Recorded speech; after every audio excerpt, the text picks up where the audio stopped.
नमस्कार फ्रेंड्स, स्वागत है आप सभी का मेरे चैनल शैलेंद्र टीकेपी टेक्नोलॉजी पॉइंट में। आज हम कंपैरिजन करने वाले हैं एयरटेल पेमेंट्स बैंक में और डीजीपे में। तो सबसे पहले एयरटेल पेमेंट बैंक खोल लेते हैं। उसके बाद एयरटेल पेमेंट खोलने के बाद अपना लाभू नंबर आएगा, आप लॉगिन कर देना। और उसके बाद लाभू नंबर आपका आएगा और पासवर्ड डाल के लॉगिन कर लेना। एयरटेल पेमेंट बैंक को लॉगिन करने में ज़्यादा प्रॉब्लम होती नहीं है, डीजीपे को लॉगिन करने में प्रॉब्लम होती है, क्योंकि जब आप उसको लॉगिन करते हैं तो उसमें आपको अपनी बायोमेट्रिक से लॉगिन करना पड़ता है, ओटीपी डालनी पड़ती है हर बार। एयरटेल पेमेंट बैंक में जब आप लॉगिन कर लेते हैं, इसमें एयरटेल पेमेंट बैंक में एईपीएस ट्रांजैक्शन में प्रॉब्लम नहीं होती है। इसको लेके कि आप जब आप ट्रांजैक्शन करते हैं किसी का 10,000 तक का ट्रांजैक्शन कर सकते हैं एक कस्टमर का एयरटेल पेमेंट बैंक में, और आप डीजीपे में 5,000 से ज़्यादा ट्रांजैक्शन नहीं कर सकते हैं, किसी का विड्रॉल नहीं कर सकते हैं 5,000 से ज़्यादा डीजीपे में। एयरटेल में आपने किसी के 10,000 विड्रॉल करे, कैश विड्रॉल करे, तो वो आप यहाँ पे वॉलेट में इसका बैलेंस दिखा रहा है 137 रुपये, तो यहाँ पे 10,137 हो जाएंगे, और वो आप अपने 10,000 तुरंत अपने सेंड टू बैंक में जाके सेंड कर सकते हैं। 10,000 ही लिमिट है, तो आप उसको बार बार चेंज भी कर सकते हैं अपने अकाउंट की डिटेल को। यहाँ से अकाउंट की डिटेल को अपडेट भी कर सकते हैं टाइम पे। वहीं बात करें हम डीजीपे की, तो डीजीपे में हम क्या कहते हैं, नहीं कर सकते। डीजीपे में मेरे 500 रुपये वॉलेट बैलेंस था, ये मैंने स्क्रीनशॉट खींच लिया है। इसमें मैंने जब अपने 400 रुपये ट्रांसफ़र करे, 100 रुपये मेंटेन रखने पड़ते हैं, तो वो 400 रुपये ट्रांसफ़र करे, तो जो 100 रुपये बचे उसमें से मेरे 94 रुपये वॉलेट में बचे और मेरे 400 रुपये ट्रांसफ़र हो गए। डीएमटी करना पड़ता है इसमें आपको, और तो फिर ये तो आपको थोड़ा महंगा पड़ा ना, तो इसी वजह से मैं इसको कम प्रेफर करता हूँ, यूज़ कम करता हूँ। ठीक है, बात करें बैंक्स की लिस्ट की, तो बैंक लिस्ट में अगर आप देखेंगे तो दोनों में बैंकें लगभग सेम हैं, और इसमें हर बैंक अलग अलग है। एयरटेल पेमेंट बैंक में और आपकी डीजीपे में जो बैंकें मर्ज हो चुकी हैं कुछ, तो वो साथ में हैं, जैसे सर्वयूपी ग्रामीण बैंक और आपकी प्रथमा बैंक और दक्षिण बिहार बैंक और मध्य बिहार बैंक। और भी कुछ बैंक हैं जैसे आर्यव्रत और आर्यव्रत ग्रामीण बैंक, ये डीजीपे में आपकी एक साथ मिलेंगी आपको। पर डीजीपे में आपको एक बैंक नहीं मिलेगी जो मुझे नहीं दिखी, बैंक ऑफ बड़ौदा, जिसके कस्टमर्स के काफ़ी अकाउंट है, तो आप डीजीपे में बैंक ऑफ बड़ौदा का ट्रांजैक्शन नहीं कर सकते। बैंक ऑफ बड़ौदा उत्तर प्रदेश ग्रामीण बैंक तो है उसमें, बट बैंक ऑफ बड़ौदा नहीं है। हो सकता है आने वाले अपडेट में डीजीपे में बैंक ऑफ बड़ौदा अपडेट कर दी जाए।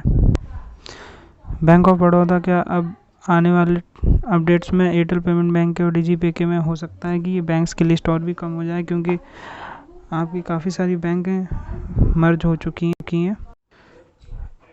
उसमें मैंने आपको बताया था मेरे 6 रुपये कटे थे डीजीपे में, 6 रुपये कटे थे ट्रांसफ़र करने पे डीएमटी। अब इसमें भी आपके अगर डीएमटी आप इसमें करना चाहते हैं, डीएमटी आपको करना पड़ेगा इसमें। अगर आपको कमीशन वाले पैसे निकालने हैं तो आपको सबसे पहले रिमीटर ऐड करना पड़ेगा, और इसमें सेंड मनी पे जाएंगे आप, तो आप अपना मोबाइल नंबर डाल के इसमें आप रिमीटर ऐड कर लेंगे, तो आपका खुल के आएगा इंटरफेस कुछ इस तरीके का। देखिए, इस पर क्लिक करेंगे, फिर इसमें ये मैंने आज ही ऐड किया है। अवेलेबल लिमिट इसमें अब 24,999 दिखा रहा है, वैसे 25,000 थी, क्योंकि 1 रुपया ट्रांसफ़र करके ये चेक करता है, आपका अकाउंट कंफर्म करता है। तो मैं इसमें 120 रुपये डालूँगा, 120 क्या 127 डाल सकता हूँ, 127 डालूँगा और फिर सेंड करूँगा, तो ये 10 रुपये मेरा चार्ज लग रहा है। मेरे वॉलेट में 137 रुपये हैं, मैं करना चाहूँ तो कर सकता हूँ, लेकिन मैं करूँगा नहीं अभी। आप इस बैलेंस को यूज़ भी कर सकते हैं और ट्रांसफ़र भी कर सकते हैं, तो यूज़ कर लें, वो ज़्यादा बेटर है, क्योंकि कट के नहीं आएंगे तो कोई फ़ायदा नहीं है। वैसे भी आप रिचार्ज वगैरह भी कर सकते हैं और यूटिलिटीज़ में बिल पेमेंट भी कर सकते हैं। अब बात करते हैं कुछ ऑफ़र्स की, तो ऑफ़र्स खोलेंगे, लैंग्वेज सेलेक्ट करेंगे। इसमें भरोसा एयरटेल पेमेंट बैंक में भरोसा बचत खाता खोलने में और सादा खाता खोलने में रेगुलर, इसमें भी कमीशन है 500 रुपये से भरोसा बचत खाता खुलता है, 100 रुपये कमीशन है उसमें, और इसमें 50 रुपये वाला 20 रुपये कमीशन है इसमें, और 10 पैन कार्ड ऐड करते हैं तो 10 रुपये एडिशनल है। और अगले महीने में अगर कस्टमर अपने ऐप से ट्रांजैक्शन करता है, डेबिट करता है, तो उसके 10 रुपये और हैं। डेबिट क्रेडिट पैसे काटता है तो 10 रुपये और हैं उसमें। अगर मैं आपको सब समझाऊंगा तो काफ़ी लंबी वीडियो हो जाएगी। इसमें कैश डिपॉजिट में, विड्रॉल करने में, DTH के में, ये सब में परसेंटेज लिखी हुई है। प्रधानमंत्री जीवन ज्योति पे 30 रुपये हैं पर पॉलिसी, अटल पेंशन योजना पे भी हैं, होम लोन पे भी हैं, सरल जीवन बीमा योजना, 2 व्हीलर्स के इंश्योरेंस पे, अनमोल बचत, बिजनेस लोन दिलवाने पे, और आपका AEPS का ट्रांजैक्शन करने पे ये इस तरीके की स्लैब है। इसमें 25 पैसे, 1.5 रुपये, 2 रुपये, 3 रुपये, 4 रुपये, 6 रुपये, 8 रुपये, 6 रुपये, 3000 पे 8 है, और 3000 से 10,000 के बीच में 6 रुपये हैं। तो अधिकतर 3000 का करिए तो उसमें बेनिफिट है। यही स्ट्रक्चर कुछ उसका भी है DigiPay का, उसका शायद 1 रुपये थोड़ा डिफरेंस रहता है, पर कोई फ़र्क नहीं पड़ता, लेकिन DMT चार्ज नहीं लगे तो वो भी अच्छा है DigiPay। बात करते हैं यूटिलिटी पेमेंट की। तो यूटिलिटी पेमेंट में ये है 3000 पे 4 रुपये। यूटिलिटी पेमेंट में गैस का और इलेक्ट्रिसिटी का बिल जमा होता है।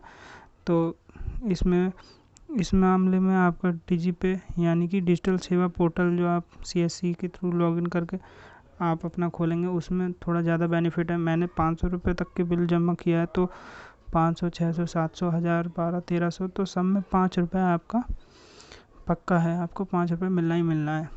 लेकिन 10,000 तक का नहीं किया है। और इसमें अगर आप 10,000 का करेंगे तो 0.15% बता रहा है, यानी 10,000 पे 15 रुपये आपको मिलेंगे। इसमें कैश ड्रॉप की भी सुविधा उपलब्ध है। बाहर आपको कैश ड्रॉप का एक ऑप्शन मिलेगा, उसमें आप भारतीय, एक्सा और ये सब काफ़ी सारी कंपनियों के पैसे जमा कर सकते हैं। उनके एजेंट आपको जमा कर सकते हैं, उनके फील्ड एग्जीक्यूटिव, उन लोगों को बैंक जाने की ज़रूरत नहीं है। तो इसमें भी आपका ठीक ठाक कमीशन है। देखिए friend, cash drop commission to retailer on agent model. अगर एजेंट आपका जमा करता है तो 0.125, और अगर रिटेलर खुद करता है तो 0.15। आप जैसे एजेंट बना लेते हैं और अपने फ़ोन की एप्लीकेशन के, और आप खुद करेंगे तो 0.15% आपको मिलेगा, और रिटेलर कमीशन एजेंट के थ्रू अगर आप करवाते हैं तो 0.125 मिलेगा। बात करते हैं, इसमें इतनी सारी सर्विस अवेलेबल है, और ऐसी डिजिटल सेवा पोर्टल में भी आपकी काफ़ी सर्विस अवेलेबल है। तो इस चीज़ को मैं थोड़ा कम ही कंपेयर करूँगा। बात करते हैं कस्टमर के बैलेंस इंक्वायरी की, अकाउंट में कितना बैलेंस है। तो दोनों की सर्विस मुझे थोड़ी एवरेज ही लगती हैं, क्योंकि इसमें आपको एयरटेल में AEPS में बैलेंस इंक्वायरी का एक ही तरीका है। जब आप कैश विड्रॉल कर लेंगे, उसके बाद कस्टमर का विड्रॉल होने के बाद आपका उसको विड्रॉल कितना हुआ ये मैसेज आएगा। उसी मैसेज में उसको ये पता चलेगा उसका अवेलेबल बैलेंस कितना है, और कोई तरीका है नहीं। अगर आप बैलेंस इंक्वायरी के थ्रू करते हैं, उसमें कस्टमर का अंगूठा फिंगरप्रिंट लगाने के बाद कस्टमर के पास जो मैसेज जाता है वो एक लिंक जाता है। वो लिंक आपको गूगल क्रोम पे ब्राउज़र पे खोलना पड़ता है, उसके लिए आपको नेट की ज़रूरत है। अगर फीचर फ़ोन है किसी के पास तो वो खोल ही नहीं पाएगा। और आप बात करते हैं DigiPay की, तो DigiPay में आप स्मार्टफोन के ज़रिए तो आप पता लगा नहीं सकते कस्टमर के अकाउंट में कितना बैलेंस बचा है। वही तरीका है, अगर विड्रॉल करेंगे तभी मैसेज उसके पास पहुंचेगा। और दूसरा तरीका ये है, अगर आप DigiPay में बैलेंस इंक्वायरी करते हैं तो उसमें सामने नहीं दिखाता है, एरर आ जाता है।